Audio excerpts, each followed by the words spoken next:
സമൃദ്ധിയുടെയും പ്രതീക്ഷയുടെയും പുലരിയുമായി മലയാളികൾ വിഷു ആഘോഷിക്കുന്നു. സമൃദ്ധിയും ഐശ്വര്യവും കണി കണ്ടുണർന്നാണ് മലയാളം വിഷു ആഘോഷം ആരംഭിക്കുന്നത്. വീടുകളിലും ക്ഷേത്രങ്ങളിലും ഉൾപ്പെടെ കണി ഒരുക്കിയിരുന്നു. ഐശ്വര്യത്തിന്റെയും പ്രതീക്ഷയുടെയും സമാധാനത്തിന്റെയും ഉത്സവമായി മലയാളികൾ വിഷു ആഘോഷിക്കുന്നു. കേരളത്തിന്റെ കാർഷികോത്സവമാണ് വിഷു. വരാനിരിക്കുന്ന ഒരു വർഷത്തെ ഫലത്തെക്കുറിച്ചുള്ള മലയാളി മനസ്സിന്റെ പ്രതീക്ഷ കൂടിയാണിത്. രാവും പകലും തുല്യമായ ദിവസമാണ് വിഷു. ഓണം കഴിഞ്ഞാൽ മലയാളികളുടെ ഏറ്റവും വലിയ ആഘോഷമാണ് വിഷു എന്ന് പറയാം.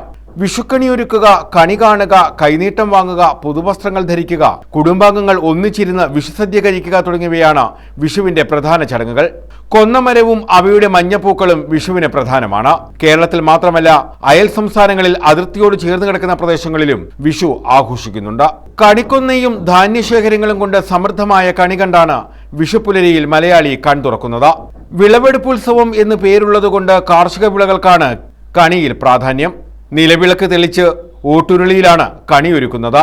കൊന്നപ്പൂവ്, വെള്ളരി, മാങ്ങ, ചക്ക, നാളികേരം, അഷ്ടമംഗല്യം, അരി, കോടിമുണ്ട്, സ്വർണം, പണം എന്നിവയെല്ലാം വിളക്കിന് മുന്നിൽ ഒരുക്കിയാണ് കണി ഒരുക്കുന്നത്.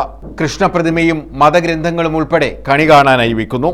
വിഷുവിനെ സംബന്ധിച്ച് പ്രധാനമായും രണ്ട് വിശ്വാസങ്ങളാണുള്ളത്. തിന്മയുടെ പ്രതീകമായ നരകാസുരനെ ശ്രീകൃഷ്ണൻ വധിച്ചതിന്റെ ആഘോഷമാണ് വിഷു എന്ന് ഐതിഹ്യമുണ്ട്.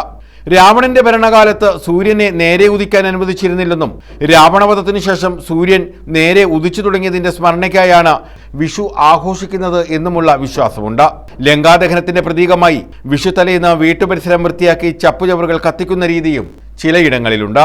സ്നേഹത്തിന്റെയും സമൃദ്ധിയുടെയും ഐശ്വര്യത്തിന്റെയും കണി കണ്ടുണർന്ന് ഓരോ മലയാളിയും വിഷു ആഘോഷിക്കുകയാണ്.